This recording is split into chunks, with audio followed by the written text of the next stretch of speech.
welcome to the last ever Gen 5 episode of the Dex. I'm PokeKellz. And I'm Comedian Alex. Each week we do trivia and strategy for a different Pokemon, and this week we're doing Wobbuffet. Yay! I love Wobbuffet. Is that it? Yeah. What? I don't know, it's just the last Gen 5 episode. Doesn't it seem like whenever we have a guest or we hit a milestone or something weird happens? Oh, yeah.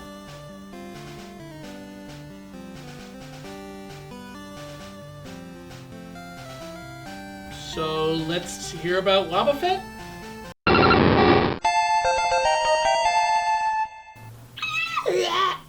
Wobbuffet is a Gen 2 Psychic-type Pokemon known as the Patient Pokemon. His Pokedex entries explain that this is because he never attacks on his own, instead preferring to just endure attacks from his opponents. He's all about perseverance. That is, of course, unless you attack his weird-looking tail. Then it tries to kill you. Some people even say that that's the real Wobbuffet in his tail and that the body is just a decoy. Yeah, or that the tail's a parasite that causes aggression in the stronger host in order to protect itself. Like how that fungus can control the minds of carpenter ants in real life. Or like Yerks from Animorphs. I don't really buy that theory, though. Oh, why not, little bummer boy? Because he's so well designed. Saying his body's just a shell diminishes the incredible amount of detail Game Freak put into his whole zone. Sorry, his whole zone? You were the one who called me little bummer boy. Whatever. Anyway, the first thing that's crazy about Wobbuffet is that just like Darmanitan, he's based off a traditional Japanese doll. This one's called an Okigari Kobashi doll. No way! Look at those squinty little eyes! And he's made of paper mache too? And he's weighted on the bottom so you can't push him over? I get it! Wobble and Buffet make Wobbuffet! Too cute! Right? There's even one that's a variation on the Daruma doll from last week. They're considered good luck and symbolize the concept of never giving up. Paints Wobbuffet in a whole new light, doesn't it? Sort of. Wobbuffet's also based off the late Japanese Rakugo comedian Hayashiya Sanpei I, whose trademark catchphrase, Sonatsu-aka-san, is actually the inspiration for Wobbuffet's Japanese name, Sonan. Sonatsu-aka-san translates roughly to "that's just the way it is, ma'am," and holy hotbips! Look at this guy! They are so the same! It doesn't even seem possible, but it totally is. What? Well, I see what you're saying, but it just doesn't make any sense to me. Why do you think Wobbuffet's so well designed? What do a doll and a comedian have to do with one another? Oh, well, for that we turn to a ridiculous segment which requires just a little bit more critical thinking than usual. Ladies and gentlemen, you heard it here first. Rakugo comedy is a traditional Japanese form where the performer is seated on stage by himself and with limited props and costumes performs a sort of situational comedy story. That's why Wobbuffet's kind of shaped like a kneeling man. Cool. I mean, I know it's not exactly the same, but that kind of reminds me of more modern stand-up comedy, like it's its grandpa or something. Probably.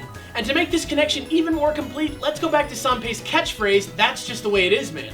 It seems like it's an answer to something, doesn't it? But what? Oh, I know! It's Wobbuffet's pre-evolution Wynot. His Japanese name is Sonano. It sounds the same as saying, "Really?" And then Wobbuffet's like, "That's the way it is." And then Wynot's like, "Really?" And it goes on forever, but that's also kind of depressing. Right? Which brings me to a quote about optimism from American comedian Louis C.K., who says, "That's what optimism means, you know? It means stupid. An optimist is someone who goes, hey, maybe something nice will happen. Why the f*** would anything nice happen?"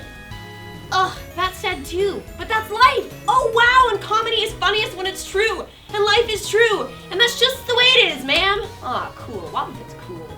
Comedians are always depicted as sort of sad people on the inside, aren't they? But they still make us laugh again and again. They turn sadness into happiness just like the doll that can't be knocked down. That's what perseverance is. And oh yeah, you heard it here first.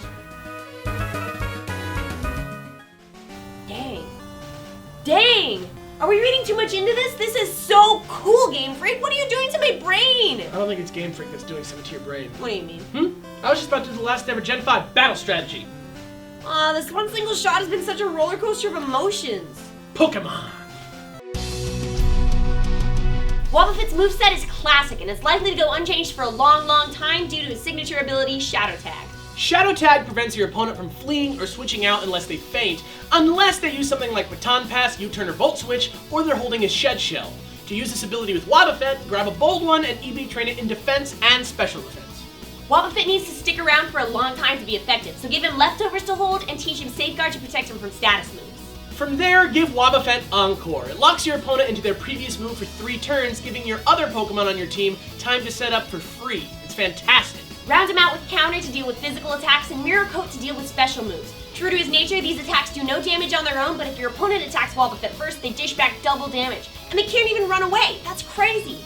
Of course, that's not quite the only way to train a Wobbuffet, so this time, here's 2 random thoughts. EV training your Wobbuffet's speed stat a bit lets him use Tickle against even slower Wally opponents. It lowers attack and defense 1 stage. Combo it with Encore to shut your opponent down aggressively and completely. And finally, there's Destiny Bond. Wobbuffet can learn it, and it's a deadly move, but you have to be able to predict about 2 moves ahead to use it, so giving up a move slot for it isn't always the greatest idea. Bye, Gen 5. I will not forget one line of this. Not one day, I swear. I will always remember when Gen 5 was me. And that's it, Wobbuffet, the hilarious papier-mâché storyteller. What a good, solid episode. If you have something to add or you want to suggest a Pokemon for us to do next time, leave it in the comments below. I'm Comedian Alex. And I'm PokeKellz. Tune in next week for another noble episode of The Dex.